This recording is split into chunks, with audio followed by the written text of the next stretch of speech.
Another suspender clip. That's a good find right there. That is a sweet find. That's worth coming back for. I don't think that's a 58. I think that's a Gallagher. That's a nice find there. You dirty dog, you. I've never in my life seen so many harmonicas in one spot.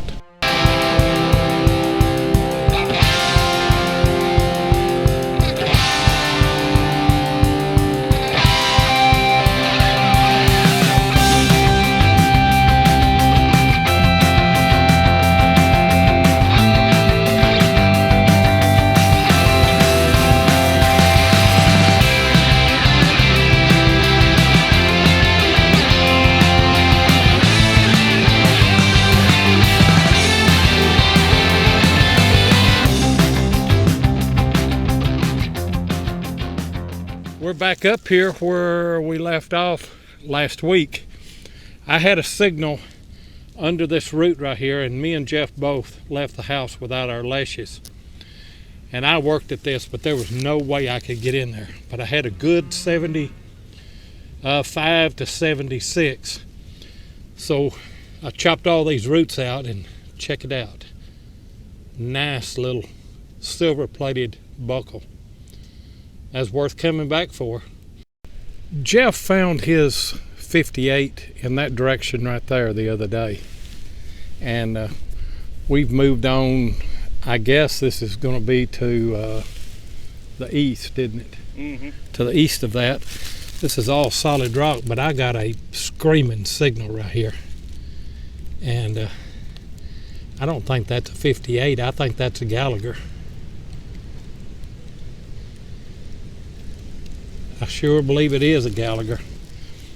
Let me get it cleaned up on the in the base right there. Should have some swag marks, and we'll see. Good find. This signal wasn't that deep, but it was real choppy. But it is a it's a pocket knife. I suspect that may be bone. I don't know. But it's a good find. Jeff says he's got something over here. Let me go over here and see what he's got.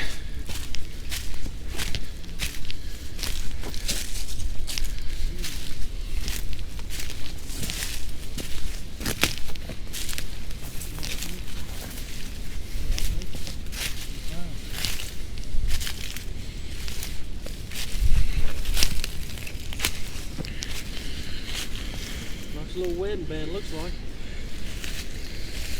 Kind of squashed a little bit. Oval shape. Let me get back down here where there's mine. Oh,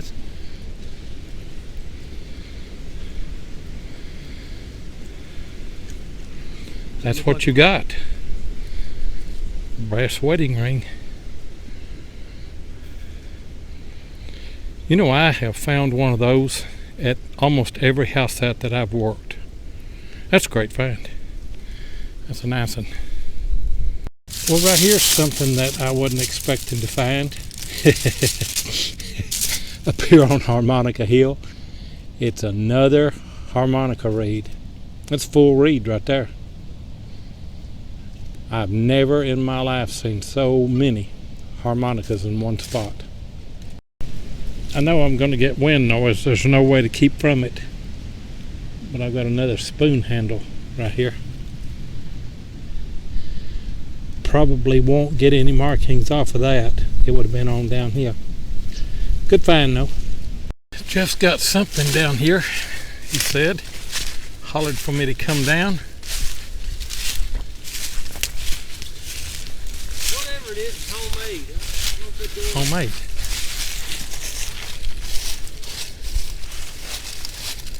I do believe that is a heel plate, don't you? I'm thinking it is.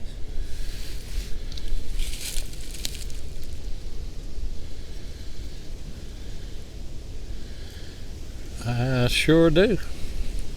I'll take it, whatever it is. I would too. Good find. Oh, it ring up. What'd it ring up? 80s, 80, 81, solid. Oh man. Yeah.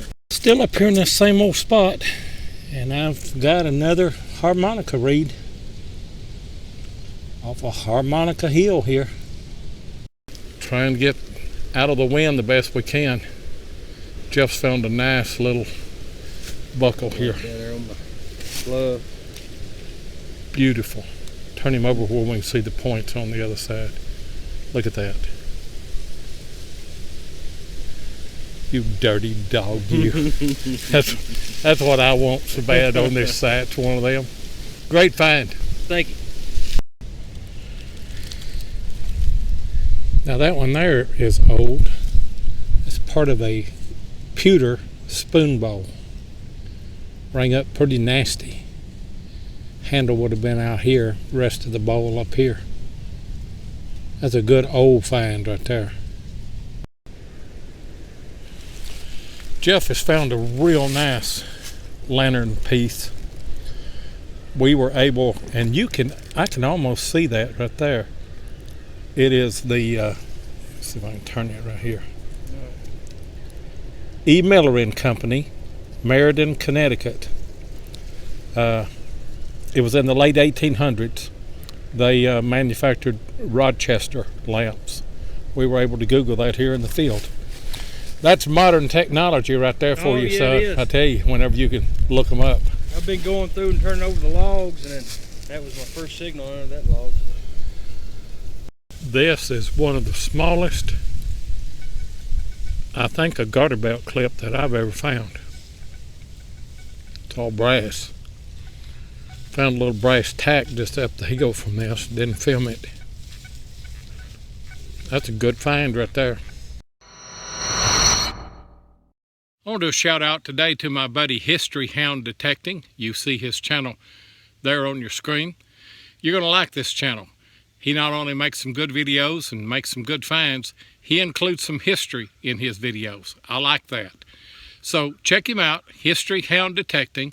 Like, subscribe, and share. Be sure and tell him that Seven sent you. Well, I found a couple of more pieces of harmonica reed. I checked around in the hole. This is all that there is. And there was a lot of harmonicas back in the day. Out of that hole right there, I've got a real nice musket ball here.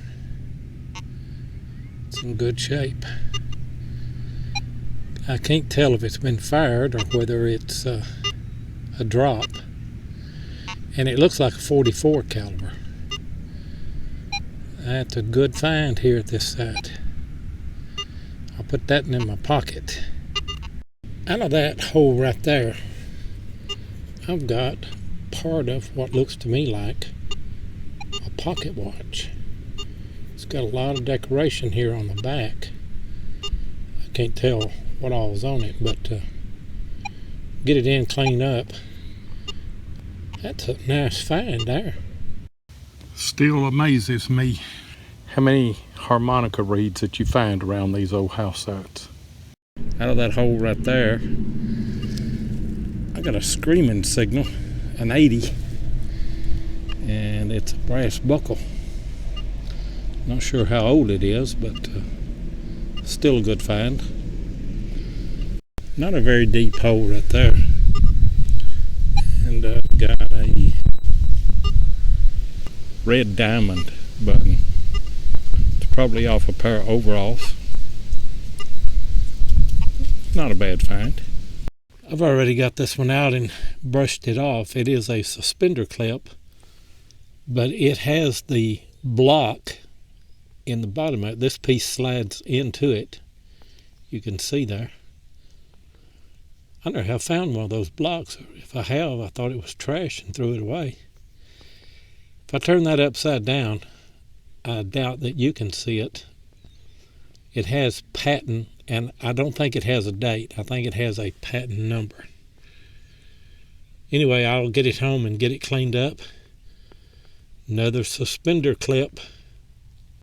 Just right beside that suspender clip came out right there. This hole is right here, less than a foot away.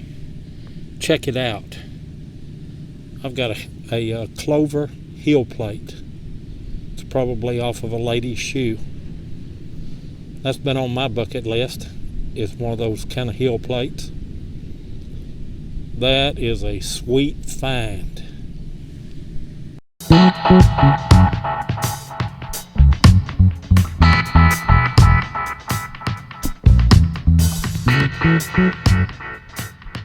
thought I'd do this week's history clip on boot plates. You know, there's one obvious thing that these three different types of plates here. One is the iron heel plate, the other is the brass boot plate, and the other is the toe tab. There's one thing that they have in common. They were all designed to protect the boot or the shoe leather from wearing out with use. But you know, this brings up an obvious question. If protection was all that was needed, then why would you have all the different designs? Why the cloverleaf, the star, the heart? Well, sometimes it's hard to separate fact from legend. One position is that the so-called ladies of the night would wear heart-shaped heel plates to leave their calling card in the dirt. That way strangers in town would know which direction to go. Another position is that Civil War cavalry soldiers wore decorative heel plates to leave prints in the dirt when they stopped to water their horses. That way they would let other troops know that they'd been in the area. I guess both good theories, but you know, it may just be a matter of culture. After all, look at all the logos that we have today on tennis shoes. Nike, Adidas, Under Armour. Can you imagine somebody 150 years from now trying to explain the significance of those designs?